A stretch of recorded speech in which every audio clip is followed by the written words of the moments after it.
All right, so this week you guys are going to start on your mini project. You're also going to have a mini quiz this week. The quiz is open book, open note. It's pretty easy to get through there. And then the mini project we're going to cover the most on Thursday. Today is just going to kind of give you a preview of what Numpy and SciPy and all that stuff is. So there'll be this video here that we're going to record for the Numpy SciPy side.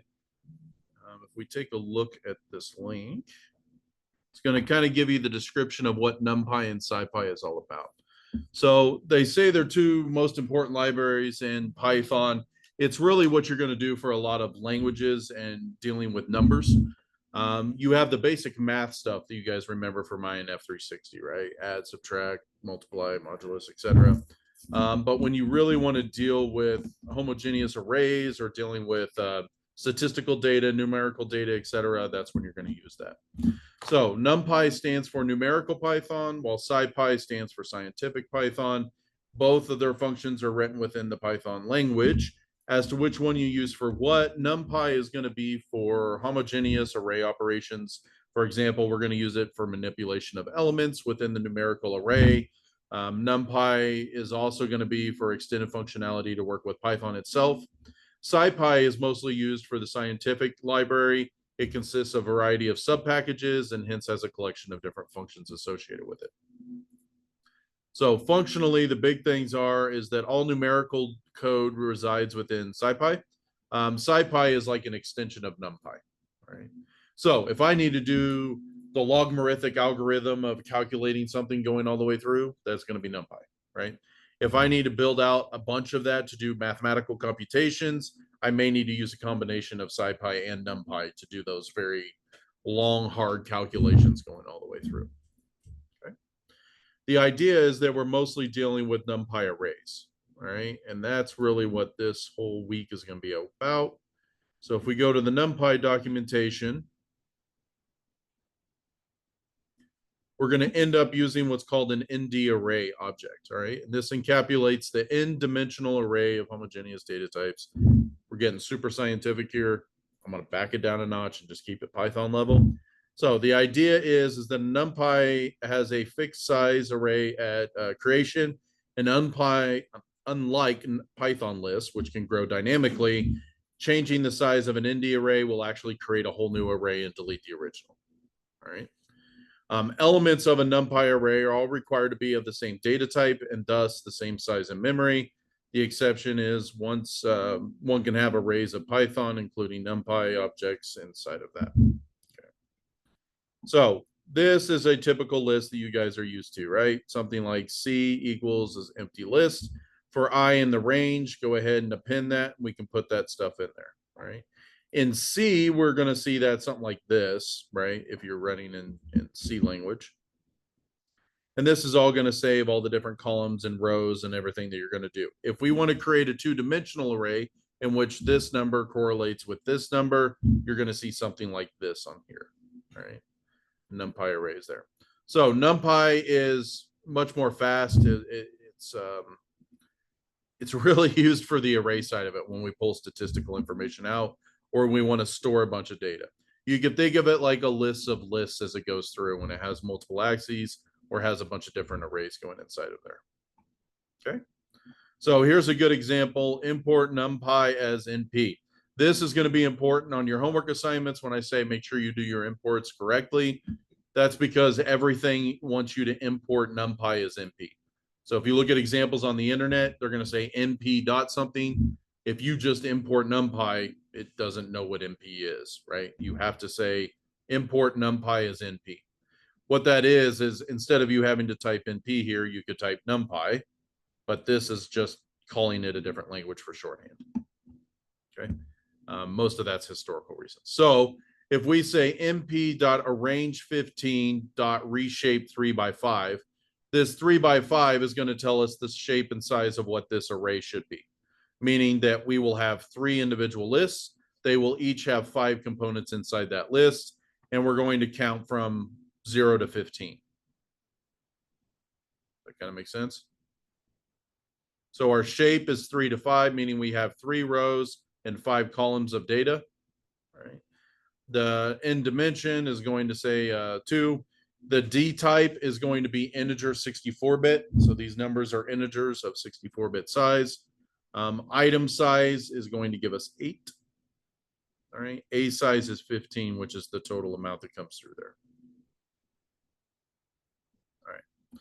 This one is where, again, you can pull the stats out. So MP array is typically what we're going to be using. You can create that from a list or a tuple inside Python. So if we say MP array and we have this list, which is what we're used to, 2, 3, 4, right? We end up with this array that's coming in here, and we can set this with different variables. Again, the idea behind using a Numpy array is it's much more, it's much faster, and we can do different correlations with data. A lot of this is going to be date time data. So if we go to play with stocks, which we're going to do here in a little bit, we usually have a date time of when that is. We would have an open, close.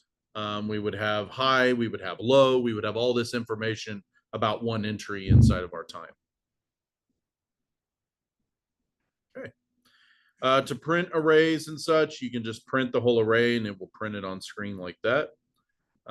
This whole reference is just that. It's meant to be a reference screen as you're going through. Let's see here. SciPy, again, there's documentation as far as the API reference in order you to pull it out. We're not going to spend a ton of time on SciPy in this class. I just want to introduce it so you know the difference between the two. Anaconda, some students have worked with Anaconda. So Anaconda is basically a distribution of Python that has all the things you would ever need on it to do data sciencey stuff. Okay. So instead of Python, you could use what's called Anaconda. Anaconda is just Python with a ton of different packages pre-installed into it for doing data science or AI or things like that, right? So it's going to have things like Numpy and SciPy already installed. It's going to have matplotlib for plotting graphs already installed, that kind of stuff. Inside our PyCharm, you can actually install Anaconda and tell it to use an Anaconda environment.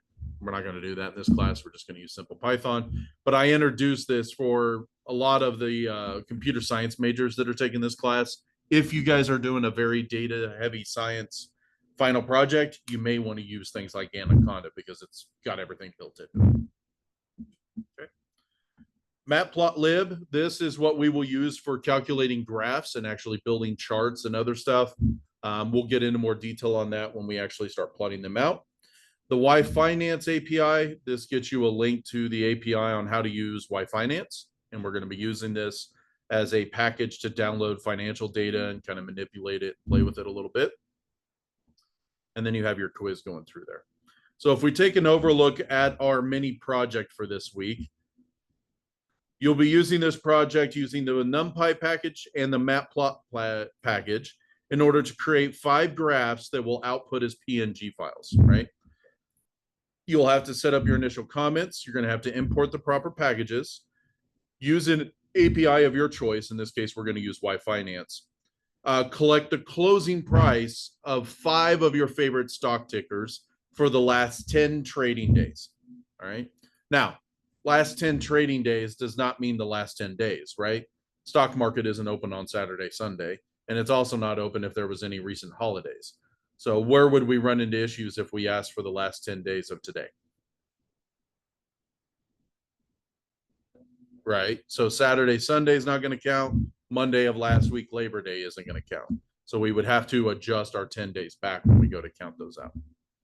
All right. We're going to take all of that information, store it into a list, which we're going to convert into an array in Numpy. All right.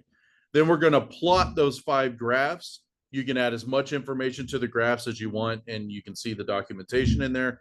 At minimum, I need to see 10 data points, right? Meaning this is the closing price for Tesla. This is the closing price for this on those 10 days. And I should see at least those 10 data points going across. You're going to save those charts out as PNG files. You won't actually upload those to your project folder. You're just going to have it save it when the program executes, but not actually upload it, which means you're going to add it to your gitignore file. Again, we're going to cover all this and what this means. There needs to be a minimum of 5 commits on your project. So you want to commit often in little chunks as you're going through. I'll be checking out, and this says main branch. I actually need to adjust that. That should be master branch. So let me fix that now. There's no such thing as main branches anymore. So I'll check out the master branch of your project. You'll want to be sure to include your requirements file, which contains all the packages that need to be installed. That's worth 10 points. And you'll need to create this file using the pip freeze command. You guys will learn that here in the next 2 days. And then notice that 20 points of your project is the README file at the end. And this is going to explain what the project is, step by step on how to use pip requirements, how to execute your program. And you guys will do that using Markdown. So lots of moving pieces between now and then. Okay. So let's go ahead and look back at that. Come on in. This is advanced Python. So now. Okay, so let's start playing a little bit with Y Finance and kind of figure out how that works. So to get started with our mini project, let's go ahead and start out at GitHub. So let's go to GitHub.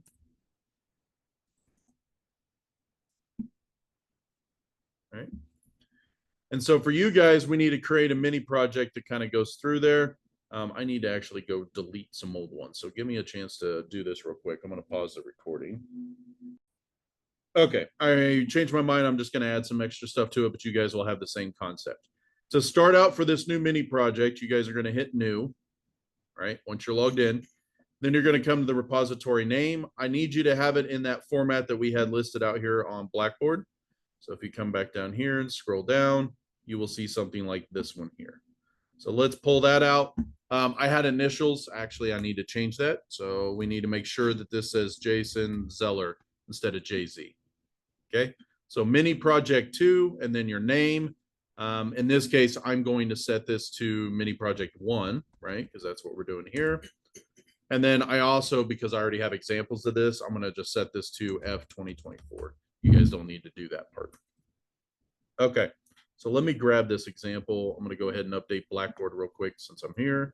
You guys will see that right there.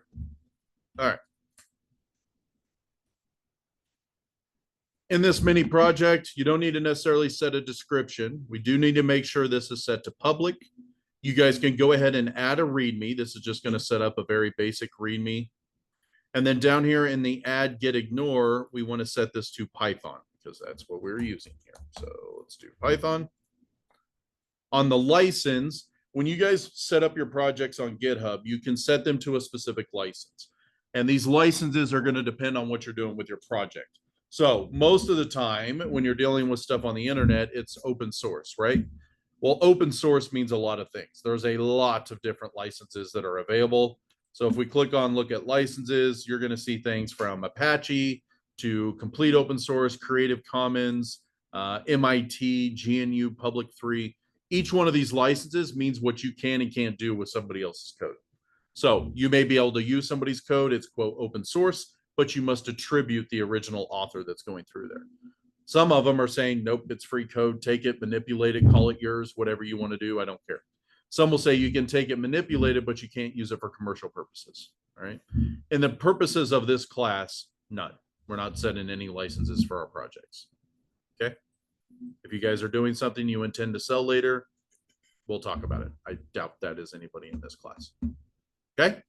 So starting from the top, you set the name according to what we need. Again, don't worry about the F 2024. I'm only doing that for myself. You guys should just have mini project 1 and then your full name. Add the README. This is just a checkbox. And on the get ignore template, make sure to set that to Python. Okay. This is going to set main as your default branch. So I changed that wrong over here, didn't I? I changed it back from what I originally set it to. Sorry. So let me fix that. I'm going to pause the recording real quick. Okay, so yes, I did just change this. It was initials. It turned out, yeah, it still says initials. Let's change the actual language to say full name. I thought initials was going to cover it, and then one year, like 10 students all had conflicting initials. So it defeated the purpose. So with your full name, there we go. Okay. See, we'll get it all cleaned up as we go. All right. Close that one. Back to our GitHub. So again, make sure everything's set up. It's going to be going in here and then hit create repository. And so you should see something like this for your GitHub project. So in your main overall, I have Prof Z here, and then I have 27 different repositories of different code. You guys should have at least one now called Miniproject 1, and then your name. Okay. This view that you see here is the main view for your overall project. At the very top is this URL. This is the URL that you're going to submit on Blackboard. All right. So if I was to turn this project in, I would copy paste this, come down here to Miniproject 1. And when I scroll down, go to create submission, copy and paste that in.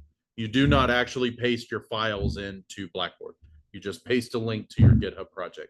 Make sure that you guys are actually putting this URL. Make sure it doesn't say tree and a bunch of extra stuff on it. Just copy and paste it straight off the main project. Okay. Now, you guys can do this early, and you can do this before your project's actually ready. So for example, you guys don't get through Miniproject 1 by Sunday, right? Go ahead and post the link to me because I will grade it once I know everybody's ready. And then it doesn't matter, right? The code will point to the updated version of whenever it is. So a lot of times when I've taught this class, I may not grade the first mini project the very next week. It may take a week or two so that I can let some people catch up. But that also means you guys can keep making changes to it constantly. Does that make sense? It's not graded until the day I grade it. Whatever the code is that day, that's when I'm going to grade it. Okay. So you'll notice we have two files in here by default. We have gitignore and we have our README file inside of here. The README file basically is just markup that currently has the name that's inside of here. We need to check this code out into our editor so that we can start working with this project. So if I click the down arrow on the code, and I should be able to hit copy on this URL, that will get me the URL I need to download it to PyCharm. So let's go ahead and fire up PyCharm.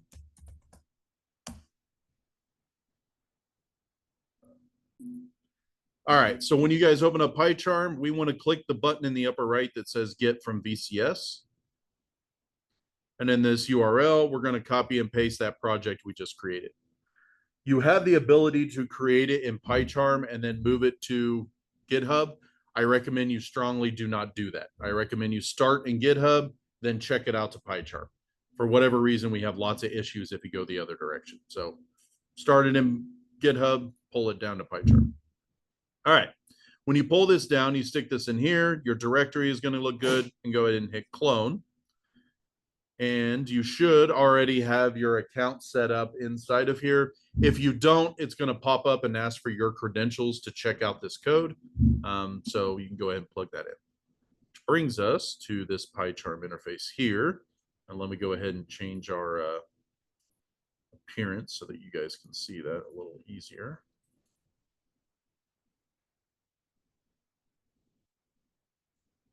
Is that okay for you guys to be able to see up there? Or you need it a little more? A little more? A little bit. Gotcha. Something like that. Bigger yet?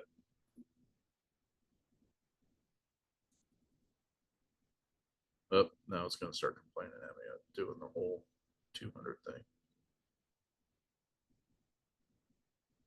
There we go. Okay.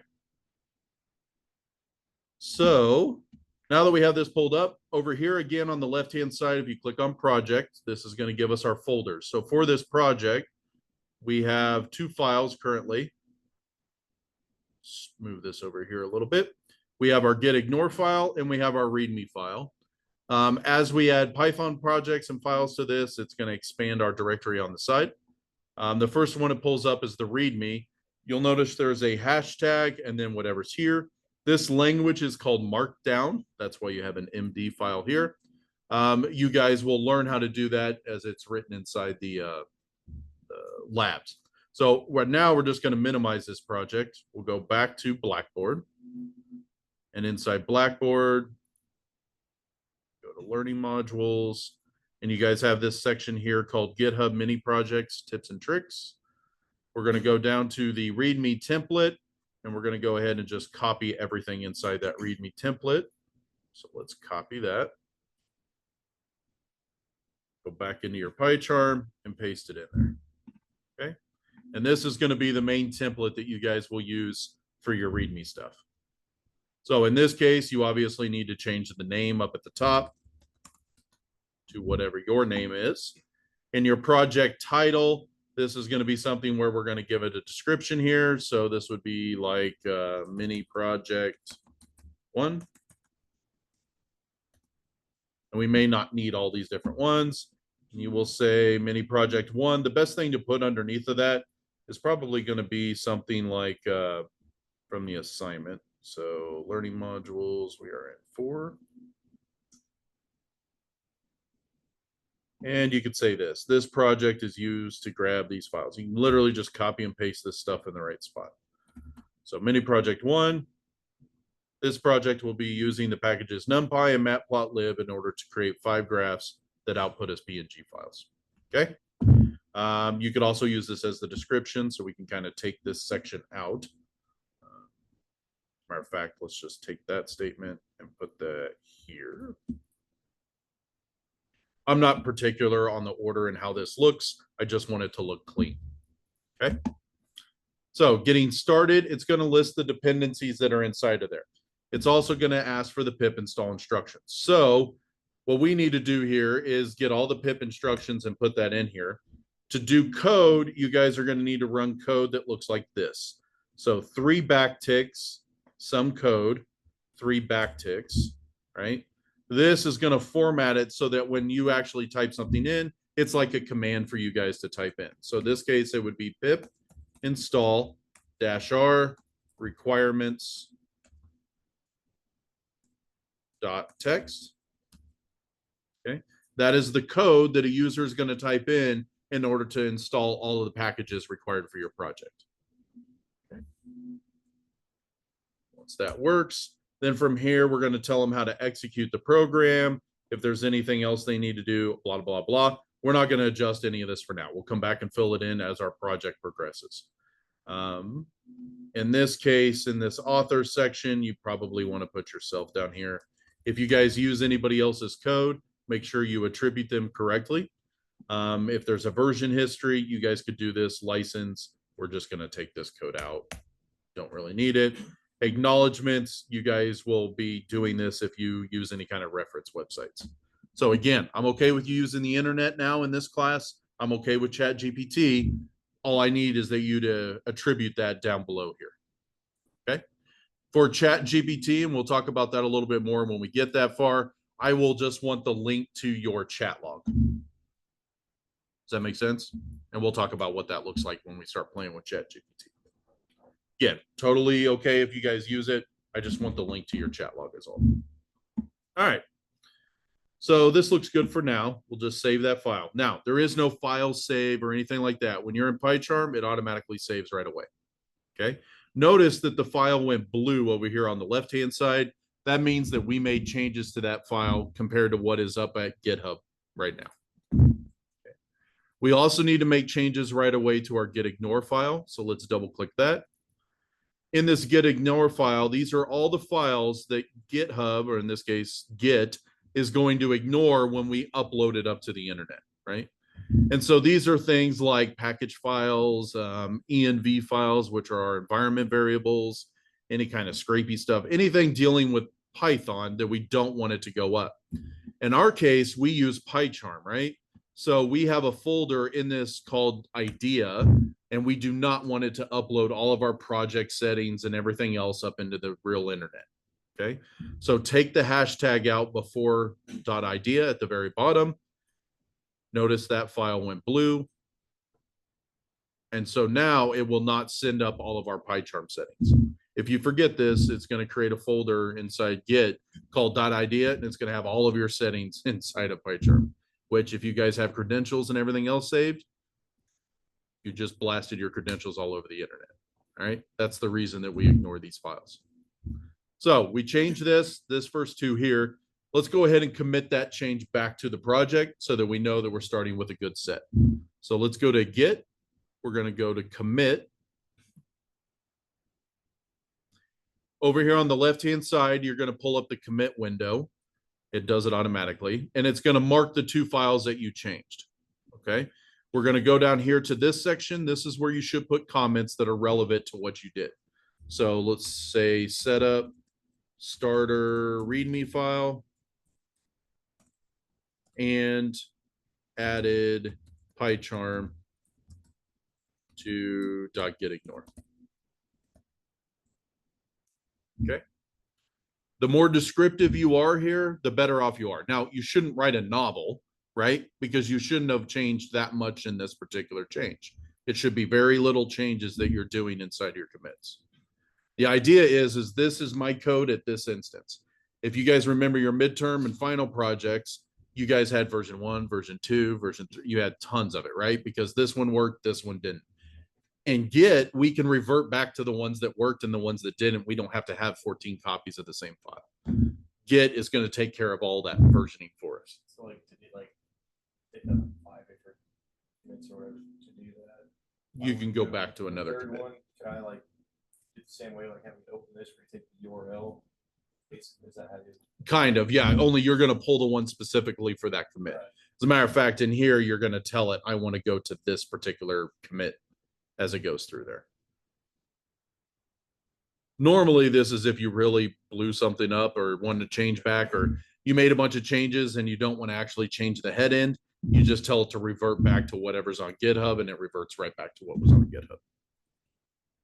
It's all about change management and keeping it simple. If I blew something up, I go back and fix it, which is why you don't want to work on, hundreds of lines of code between commits. It should be a couple lines of code and then do a commit. And then you know that project's working. A little bit, make sure it works. Like that. You got it. Yep. Change some lines, make sure it works the way you want it to, then submit that commit, then work on another piece of the project. The more of that you do, as you'll find out, the happier you'll be with your own self. Because if you wait too long, then you blow it back. Now you just wasted hours and hours of code because you didn't do many commits along the way. All right, so commit and push. Now that does 2 things. That's going to commit your changes to the local repository, AKA your laptop or desktop, whatever you're on. All right, it does not push it out to the internet. So the push portion of it is going to say, push all this up to GitHub with all my new changes. So all you have to do is come down here and hit push. And down here on the right, you're going to see that 2 files were committed to your local repository. Now we're going to push all the changes that are on my laptop or desktop up to GitHub. And when it's all done, you should see this over here that says pushed 1 commit out to GitHub. If I just commit, then I'm just committing the changes to my laptop. I'm not actually doing it to GitHub. I strongly suggest you always commit and push, because I don't know how many times students come in here, they have all their work done, but they just hit commit, forgot to push it up to GitHub. Their laptop dies. They lost all their entire project, right? And if you've been working on it hours and hours and hours, it's sad. Don't do that. Commit and push every single time. You never have to worry about it. Okay. Now, if we go back out to GitHub and we refresh our page, you'll notice down here in the README section, all of that adjusted to what we set up in our README. Okay. And you'll notice on the command side, it has a nice, neat little pip install requirements. I have a little copy button. So all I have to do is hit copy and paste that into a command line, right? So this is the reason we do that markdown format that we were looking at before. This bold heading H and stuff, those are all the hashtags that we were talking about before. So over here, if we go back to our learning modules and down to our Git tips and tricks, this is your GitHub README documentation. This is going to tell you all the different ways that you can get your subheadings, AKA your single hashtag, multiple hashtags for different levels. If you want different style text of bold, you use the asterisks. If you want italicize, you use a single asterisk, strike throughs, all those different formatting things are in here. Okay.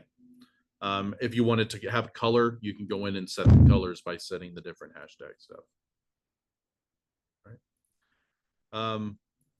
The more clean this looks, the more professional it looks. I mean, look how we went from no code to, yeah, this looks like everything else I find on GitHub. Right. Okay. The get ignore file, you'll notice that we do not have a .idea folder up here. If we had a .idea folder, you did not set up the get ignore file correctly.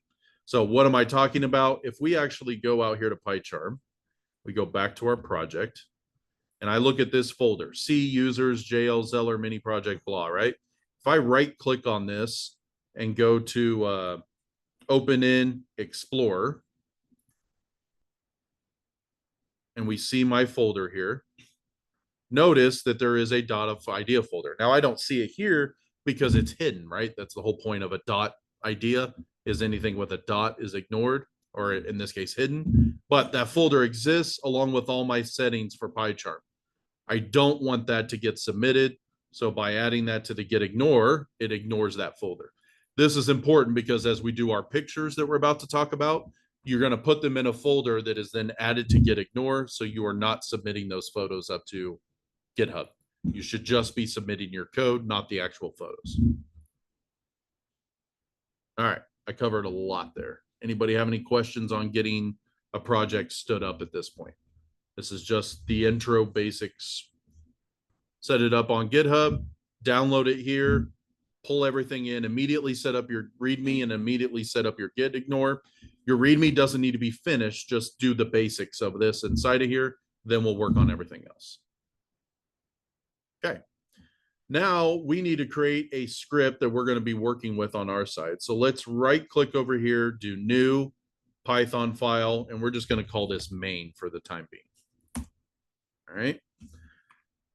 You should get a pop-up that looks like this and says, do you want to add this file to Git? Yes, we do. So go ahead and hit add. You'll notice it went red over here on the side.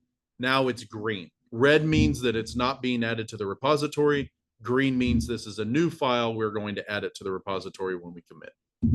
Blue means it's going to be changes. So if you see a bunch of weird colors over here, that's what all that stuff means.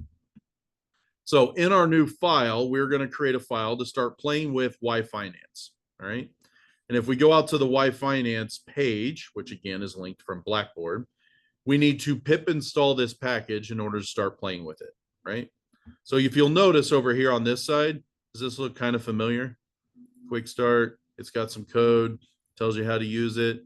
Yeah, it's because it's using Markdown along with everything we've done. Right. So that's the reason we're using Markdown to make that all look good. If we actually went out to the project homepage, which is out on GitHub, I'm sure, you'll see if we scroll down, it's all formatted with all these tags and all this other stuff. If we go look at their README file, the actual README file, which is there, and we look at the raw version of it, you'll see that they have the hashtags of each one of those. They have the targets, which are the little icons that we saw going across there. This is that person's README file going through. When it's actually marked up and looks correct, this is what it looks like as an end result. Right. So again, it's important that you guys get used to doing that for your project stuff. Now, for us to install, we could use this line here, which is pip install Y-Finance upgrade, no cache directory. That's if you're going to use Conda. You could do some of the fans over here. We're not doing any of that. We're just going to simply do pip install Y-Finance. We do want it to have no cache directory. So we're going to copy and paste this here. So we copy this. We're going to go back into our project. And before we get started in our project, we need to install this Y-Finance package. So we have two ways of doing that. We can go to Python package, and then we'd have to search and add and do all that. We're not going to do it that way. We're going to click on terminal.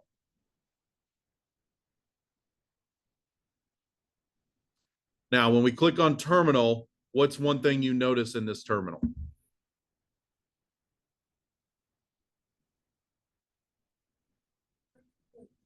We don't have that V over here on the left, right? When you check out a project from GitHub, it does not set up an interpreter. We need to set up an interpreter. Right now, it's pointing to a different project that I have over here. So we always, the next thing we want to do after doing our README and our get ignore is set up our Python interpreter over here on the right. So we go to add interpreter, add local. And over here, you make sure your 3.12 that you guys have already installed is selected, and then just hit OK. Notice over here on the left, you have other options instead of Python. You have virtual env, you have Conda. This is that Anaconda environment I was talking about before. You have system interpreter, pipe B, poetry. These are all different environments that you can set up for Python. We are going to use virtual VNV. You don't click anything, just hit OK. But if we wanted to use Anaconda as an environment, we could do that over here on the left. So we create this virtual environment. What this is doing is installing a version of Python that has nothing installed. It just deals with this project. And we want that because if I come here and do a pip freeze, which remember, I'm not in my virtual environment right now, this is going to spit out every Python package that's installed on my laptop, right? All sorts of different stuff in here. I don't want that for my project. In other words, I'm not using SciPy. Why would I want you to install SciPy for a project? Every time I have you install packages you don't need, it just bloats the entire project, right? So we want to make sure that we're only installing the packages that are necessary for our stuff. So by creating this virtual environment, which now we can see it matches our project name, I need to close this terminal, hit the X, reopen the terminal, and now I should see that VNV file over here on the left. That tells me on my virtual environment, if I now type pip freeze,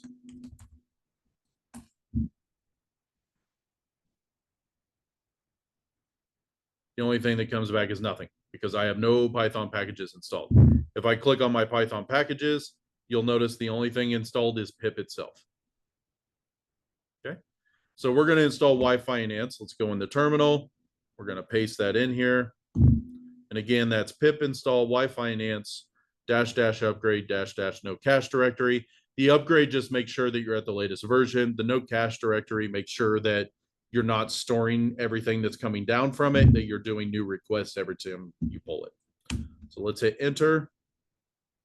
Now, YFinance is a package that requires a lot of other packages, okay? So if we scroll up here, you're going to see there's dependencies for request. There's dependencies for multitasking, LMXL, PYTZ, Frozen Dictionary, Peewee. These are all different packages that YFinance creates and is required in our stuff. So instead of us having to go install Peewee, install this one, install that one, it automatically does that for us. We just have to get all those listed in here.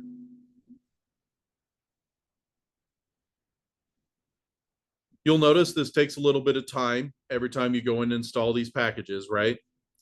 Now, multiply that by 16 of you in this class, 20 of you in this class. So it takes a long time for me to grade projects. So please don't be discouraged if you don't get feedback right away. Every time I go to install something, I got to install just your requirements. Because if I installed it, even though the project should be the same at this point, right? I want to make sure you pip installed your stuff right and that he didn't leave projects out of there. Otherwise, we don't know if you did your pip freeze right. Which means I get the benefit of downloading Python packages 30, 40 times in a row. Just takes time. So let it install. Let's look at these packages that installed.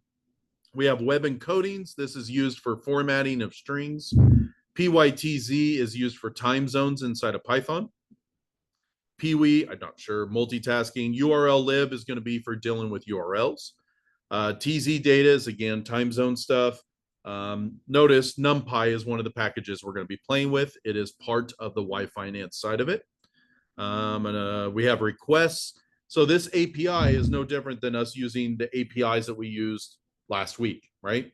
It uses requests. It goes out to a URL, retrieves the information, dumps it into a dictionary. You guys get the stuff. It also has beautiful soup. You guys remember that from 360? Beautiful soup is a way to scrape an HTML website and pull data out of it. This package utilizes that in order to do that as well. It's going to use a package called Pandas. Pandas is one we're going to talk about next week. This one actually puts it into a Pandas frame. We're going to dumb it down to a Numpy array. Then next week, you guys will deal with the Pandas frame. Long story short, I do a pip freeze. I now have lots of packages in here. Now, pip freeze takes that package and that particular version number and sets it in this little text format, okay? It's important that you guys do a pip freeze and then you save that file out so that we have the appropriate versions out here. The reason this matters is because if you guys write your code and it's Python 3.12, but you install it and it's using NumPy 2.11, right? If I don't freeze the version you wrote your code with and you just say, hey, go install NumPy, I go install NumPy, it grabs 2.14. It turns out whatever you coded against in 2.11 is now broken 2.14. And that has literally happened in this class between a Thursday and a Tuesday. Right? I told them go install NumPy. They did that. By Tuesday, they released an update to NumPy and it broke everybody's project. If they'd have pip freezed and actually told me what version to install, it would have worked fine. But it broke over the weekend. I wish that was a false story, but we troubleshot for an entire day trying to figure out why everybody's projects broke. It's because they changed versions and it broke a lot of stuff. So it's very, very important you guys tell me specifically which version to use. To get that, you use pip freeze, right? We want to create a requirements file so that I don't have to type every single one of those in a pip install. So to do that, you use pip freeze greater than requirements.text. All right. What this does is generate a text file with all that information in it. If it's successful, you should see it go back to the prompt and you should see a red file pop up over here on the left called requirements.text. All right. If we double click that, you'll notice inside of there are all the packages that I need. Okay. Anytime you add a different package, you need to rerun pip freeze to grab all the packages. So it's important to run it at the beginning of your project. It's extremely important to run it at the end of your project before you say, okay, go ahead and create it, Jason. Most people will create it the first time. They forget to do the second time before they submit the project. I run it and go, you have no packages installed. All right. The spelling of requirements.text matters because if your GitHub tells me to do this command, I run the command and your requirements isn't spelled correctly, nothing happens. I have to take off the points, right? It's all just like last year or whenever you took 360, the naming structure matters on how you spell it out. Okay. We want to add this file. To do that, we right click on it, go down to Git, and then we go up to Add. Okay. When we click Add, it should turn from red to green, meaning it's a new file and we're going to add it to our repository. All right. Anybody have any questions so far? You have more packages, you just run the same exact. You got it. Greater than requirements, and it'll just save over it with the new packages.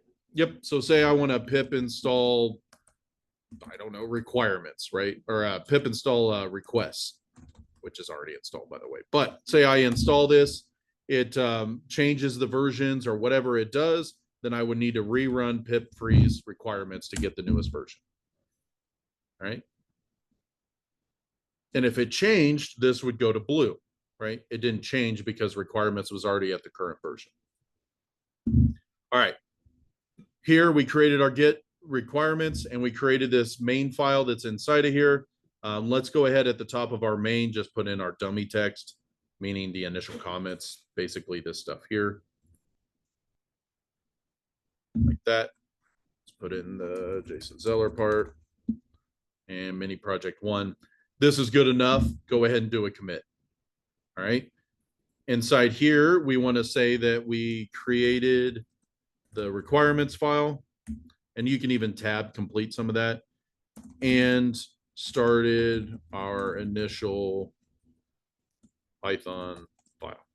I don't know, called main.py. Again, the more descriptive you're doing this, the better off you're going to be on this side too. So we commit and push.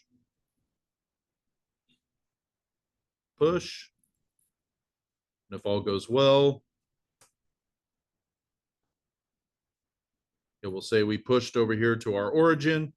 I come out here to GitHub, refresh my project, and now we'll see a requirements.txt file along with our main.py. All right, you guys are currently 3 commits into this. 5 commits are required for your project. Congrats, you almost have 10 points of your project completed. All right. Again, I don't want to see just you change a character and hit commit and then change another character and hit commit and you get your 5 commits. You're only going to mess up yourself doing that. The more commits you do, the better off you're going to be. Some of these projects should have 30, 40 commits, maybe even more, depending on how much you're committing. You can never overcommit. And it took me a long time to get that in my head. It's not a race to see how many commits I can get. They should be meaningful, but the more little pieces you do, the better you can revert back when you have big projects. And by the end of this semester, you guys are going to have some pretty healthy projects with 10, 20, 30 files. Where last semester, you guys had 1 or 2 files for the entire project, right? Okie doke. Let's go back here. And now let's, I'm going to close my terminal here just so I have some screen real estate. Click back on my project. And I'm even going to minimize that part for now. To do that, you just click this and it just slides it over here to the left. All right. Cool. If you click on this Get down below, it's actually going to show you all the changes you made over time. So this can be kind of handy to see all your different commits and your different comments. There again, you want to make sure you change and update your comments every time. If you forget to change what you typed in the comments, you do 2 commits with the same thing. What actually happened there, I don't know. So that's why you want to make sure you always update your comments. What's cool is there's a lot of integration in here. So if I double click on this, it will tell me exactly what changed. It will give me the comments, what code I did at what point in time. It's really, really handy. The logs are the whole point of this whole thing, right? If I come back out here to GitHub, I can get that same information. For example, if I click on this commit here, it's going to go back and tell me exactly what I changed in May. I added these 3 lines. This is what I added. I added a requirements file. Nothing really changed there. Keep moving on through. Right? It seems minimal now, but when you get into big projects or work with multiple people, this is a huge, huge thing as you're going through there. All right. So we have this here, and we want to play with our Y-Finance package. So let's look at that documentation. And to do a quick start, we need to be able to get some information out of here. So let's just grab the first couple lines here for the sake of getting this. And let's paste that into our project. So we're going to import our finance packages YF. This is another one of those where you want to import it the way the package expects you to do that, because all the examples it's going to give you is YF. Does that make sense? We could use Yahoo Finance here or Y Finance here, but because all of their examples are going to have YF, if you want to be able to copy and paste code out of the examples they give you, you want to make sure you import this correctly. So again, this importing correctly is worth, I don't remember, an excessively large amount of points for your project. I can tell you that. 4. And down at the bottom, imports correctly is 5 points, right? Just for making sure you get the imports done. Now we're going to set up a variable called Microsoft in this case. We're going to use the Y-Finance package to go grab the ticker of MSFT. That's the finance ticker for Microsoft. And we're going to use the .info to be able to get all the stock info out of there. We can use the history to get historical data, and this period would allow us to get that. So for now, let's just print this Microsoft info.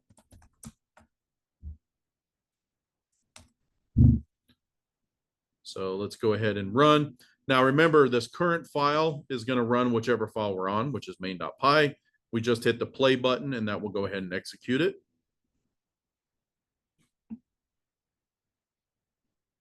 And you'll notice we get back this dictionary of all this information, right? So you can see it kind of screens off the side here.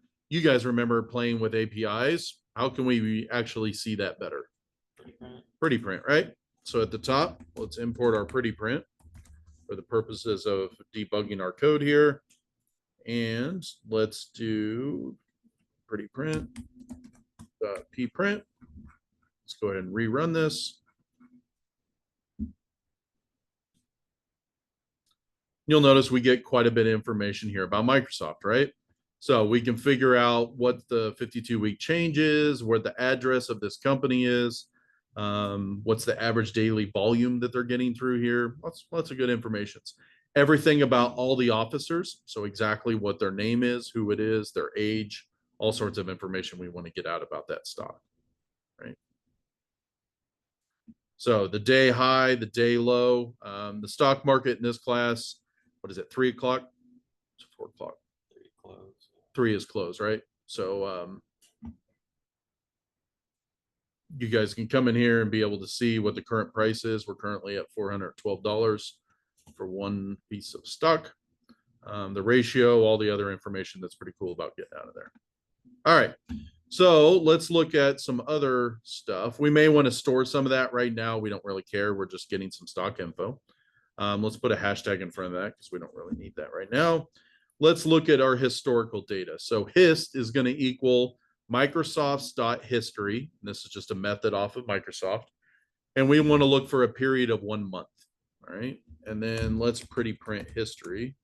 So ppprint hist. And let's see what that looks like. Now, month was a little excessive. Probably should have went a week. But if we look at this history, you can see that we have every single day, we have the open, the high, the dividends, the splits that go through there. There's actually a lot more categories that are in here that we're not getting back.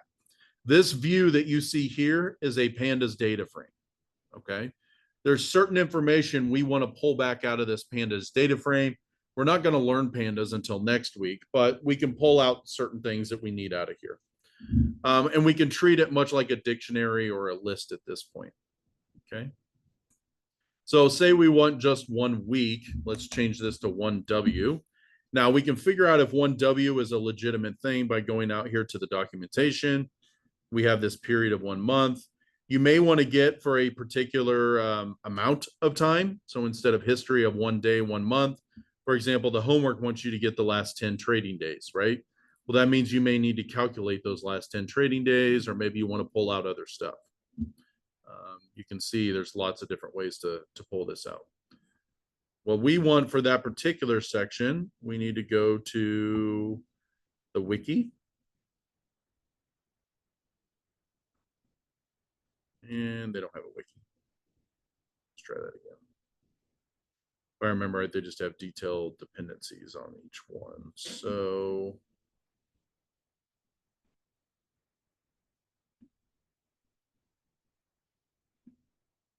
they used to have a wiki.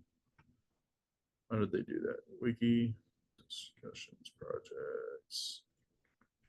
Most people create a wiki. Oh, yeah, it's here. You just have to actually drill into it. So if you go to the ticker and we go to the history, now you can see what intervals are acceptable. Okay.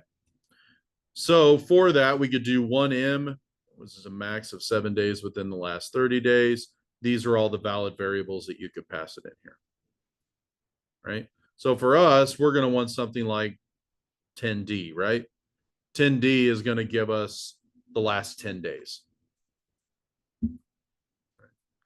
If we did a period, this is going to be a duration.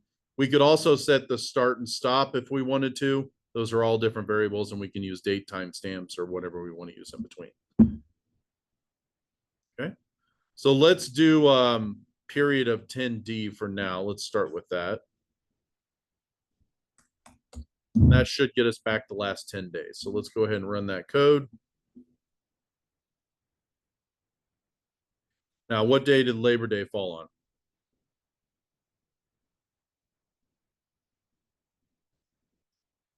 Yeah, it doesn't like 10D. Why doesn't it like 10D?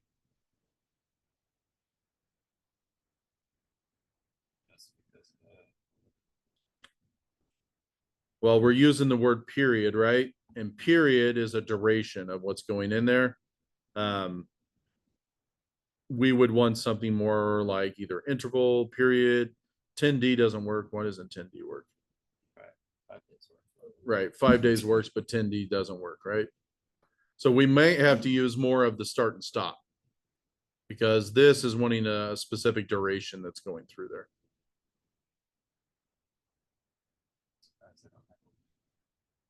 It'd be 5 day, right?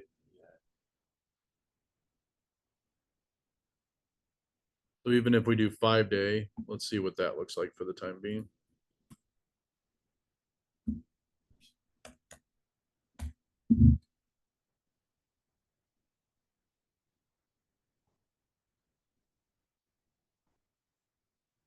All right. Did we actually get 5? 1, 2, 3, 4, 5. Well, that's pretty acceptable. Now, if we notice those, what about those dates? Notice how it skips over the weekend? And notice how, if we went back far enough, it would have skipped over Labor Day there as well. Okay. 10D used to work, actually. I don't know why it's not now. That's cool. Guess we get to learn something new this semester. Okay. We could also do start and stop and be able to pull things between the last 10 days to make sure that you have a total value of 10. So the idea is I need 10 data points, right? So if it doesn't have 10 data points coming back, it's not going to work for you to be able to graph it.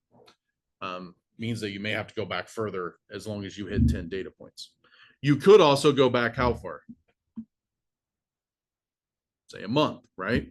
If we went back a month and then just grabbed 10 of the latest data points, we would get our 10 last trading days.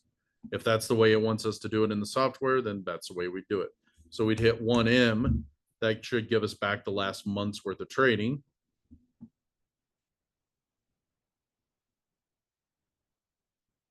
One mo, sorry. And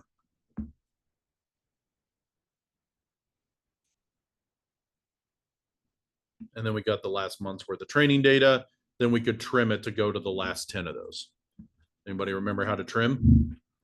If this was a list? Mm-hmm. We would do a slice and start from where?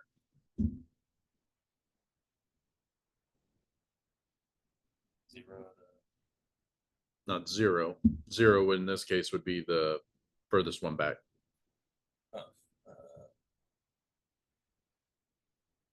You could use that number, but what does anybody remember how to start at the end of a list? Like -1. -1, right? So -1 would always start at the end, and then you're going to count back to the other ones. It's fun because we just covered lists today in 360. That's the only reason. So yeah, you'd go -1 to negative. 11 because it doesn't include. There you go. 11 because it doesn't include. Yep. All right. So what we're getting back here again is what's called a pandas data frame. We would need to convert that to a list so that we could get this information of what the high, close, et cetera, that stuff is. We're going to cover that a little bit more as we get going here. So let's look at that. Again, it returns us this pandas data frame is what we're trying to pull out of it. Let's go back and look at that's history. There's our parameters and stuff. So if we look at the project itself, it also has a way of doing multiple tickers, right? So this works great if we want Microsoft, and we can get all the information about Microsoft as it goes down here. We can also use what's called multiple tickers. In this case, instead of ticker, we use tickers. And then we pass it a string of the different ones inside of there. And then we would get back a list of tickers. And inside that, we could call the actual variable title, the ticker here, and we could pull that information coming down. All right. In your case, what I want you guys to do is be able to use just a list and a for loop. So if you remember to the homework assignment or the mini project assignment, using the API of your choice, collect the closing price of 5 of your favorite stock tickers for the last 10 trading days. Okay. This is wanting your favorite stock tickers. So for now, we're going to hard code those stock tickers in. So let's just say my tickers up here at the top of our project.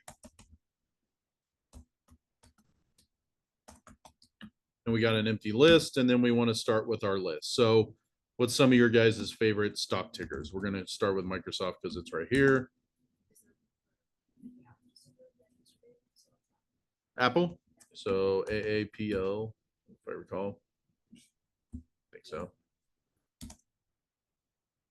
Anybody else? NVIDIA. NVIDIA. Yep.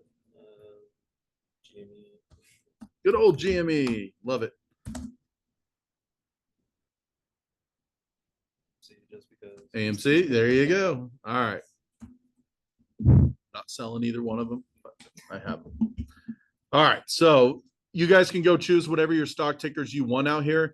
Don't know what your stock ticker is? Not a problem. Come out here to Google, it's your friend, and ask it what your stock ticker is. So what is the stock ticker for, or symbol, one or the other, right? Stock ticker, stock symbol for, what did we just say? NVIDIA. Okay. And you'll get back this NVIDIA Corp. And of course, it doesn't actually display it on the screen like it used to. There we go. NVDA, right? So this will give you kind of a chart that goes through there. We're going to be able to build our own version of this kind of chart setup. Okay. Yahoo Finance is a great way to go out here. If you do a quote, you can actually type in whatever it is over here and it will give you the actual ticker as it goes through. That's a good reference spot is Yahoo Finance. There's a bunch of other ones out there that we can use to pull those stats out. Okay. Obviously, you're using the API for this Y Finance, so it'd be cool to use it. This will take in your company. So if I want Apple, and that was Apple X, that's not what I meant, Apple. You can see that Apple has AAPL. You'll also notice that sometimes you're going to see multiple. So this is Apple's, this is Apple Hospitality, this is Apple Inc. There's a bunch of other tickers that may be in other markets. You guys want to make sure you're in the NASDAQ market or something like that in between there when it pulls it through. Okay. And so we can do a check here. We can see Apple is still trading at $220 and change, and that change is changing by the second. If we come over here and we actually wanted to just pull Apple, and if you guys remember from that you had before, you could look at your MSFT dot and see, look at that. It's going to give us all the options you can get back out of it. So do you have to memorize it? No, this is the beauty of PyChart. So what is, it was current rate or whatever it was called, right? There was one to give you the current value, which was out of info, if I recall. So dot info dot or square, and we particularly wanted, I don't remember what that was. Tell you what, let's undo that. Let's call this AAPL. Call this AAPL. Let's ignore this. Let's run that real quick. All I'm looking to do is get back our information. For now, we're going to go ahead and comment out this history stuff.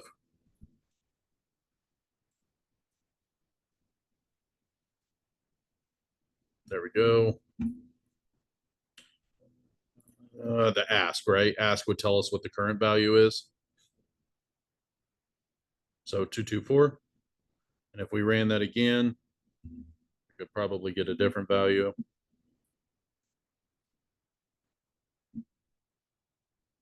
221, right? So it's going to keep changing all the time based on its current value as it goes through there. So it might be fun to do some of this after hours when it's not necessarily freaking out, going all over the place. But it's good during this class to be able to pull those numbers in. Okay, so for example, let's just grab the ask price for everything. But what really matters, we wanted the what? Closing price, right? That's what the assignment wanted.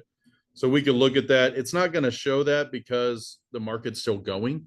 So we can't get the closing price for the day we run the content unless it's after market close. That makes sense? So right now we would just want to figure out, well, maybe what the daily high is. So let's grab day high as a string. And out of there, we could just grab this right here, day high. This would be our AAPL. Okay. If we print this, we should just get nothing but the, actually we'll get nothing because I didn't print it. There and here.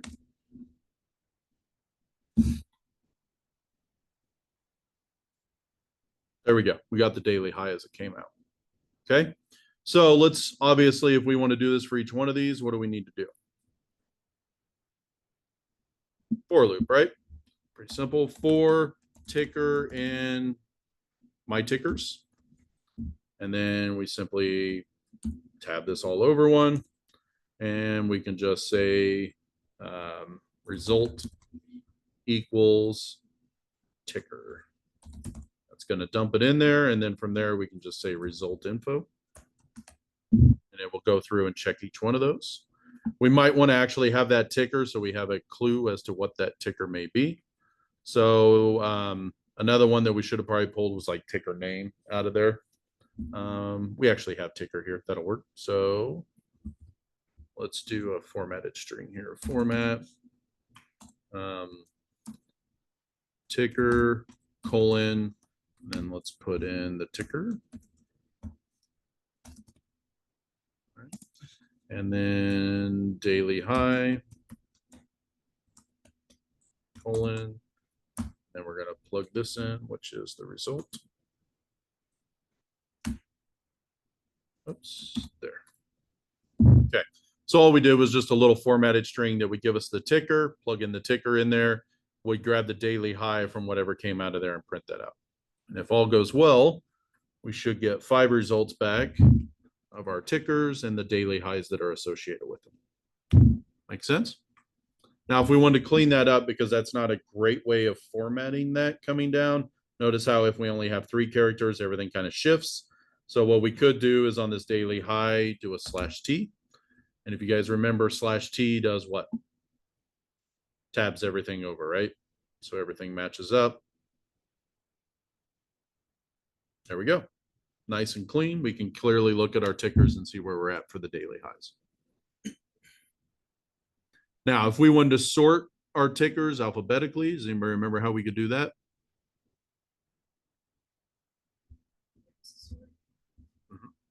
Method on my tickers, right? So my tickers dot sort. We go ahead and sort that. So if we hit play here, we would get them sorting in that fashion. If we wanted to sort by daily high, we would have to end up storing that information, right? And keeping that in. So we could say something like my data up here. And we could start with a empty dictionary. And then instead of printing this ticker, maybe we would save that result in here. So we would say something like my data. And in here, we're going to put the ticker. Right? And this equals a dictionary of itself, in which case we put the ticker name, something like that, equals our ticker itself. And maybe we want our daily high to be equal to our result here.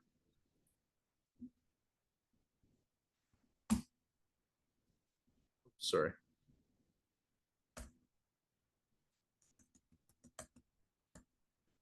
Something like that, right? And so what this is doing is going to be creating a dictionary in which has a key of our ticker. In this case, it would be Microsoft or whatever. And then inside there, we're storing the ticker itself value and a variable called daily high. And so that way we could pull down. We could start to build our own JSON list of information for that particular ticker. So for today, what I would do is just play with what we've seen here. See if you can store out information that would be relevant or that you would see besides daily high. Maybe you want to grab the name and address and all that kind of stuff and store that information. See if you can build out a dictionary here that stores that information for all the tickers that you want. At the end, you should have this my data as a dictionary. And if you tell it to print that, if we close this and you do a pp print my data, it would go ahead and give you that JSON data. If you print that out down here and then save that into another file called data.py, then from there on out, you guys could import this without ever having to go back out to Y Finance, right? You already grabbed the information. There's no sense in rerunning it every single time. You'll notice every single time I run this, it delays, right? Well, it's because it's got to go out to the internet, do a request for every single one of those, then spit it back. If we look at our dictionary here, we see that we have one called Apple. Inside of that, it has a value, which is a dictionary. And each inside that dictionary, we have a key of daily high and a value, a ticker, and a daily value. And you, again, can store more information for each one of those tickers going down. So we're starting to take a little bit of what you guys have done the last 2 weeks with APIs, how we interact with them, how we pull information out of those. And then we're going to take it one step further to start being able to say, okay, we have all these daily highs. I want to graph those on a chart, right? That way I could easily visually see what's going on between all these tickers. And that's fine to have 5 charts, so to speak, but that's only what? This information on the daily high is only given us what?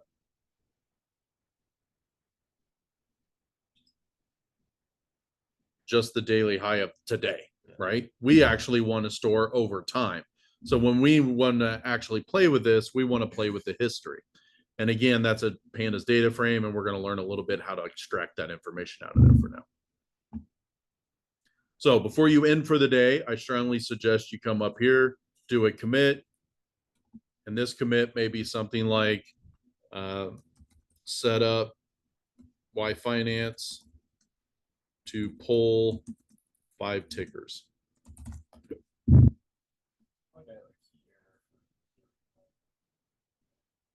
So you probably, oops, let me push this real quick here.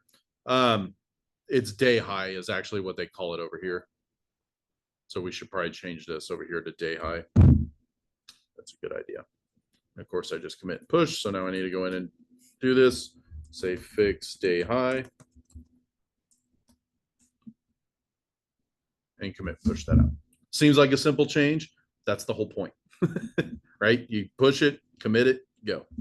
If you're doing this right, you should have 40, 50, 60, 100 commits, depending on your project.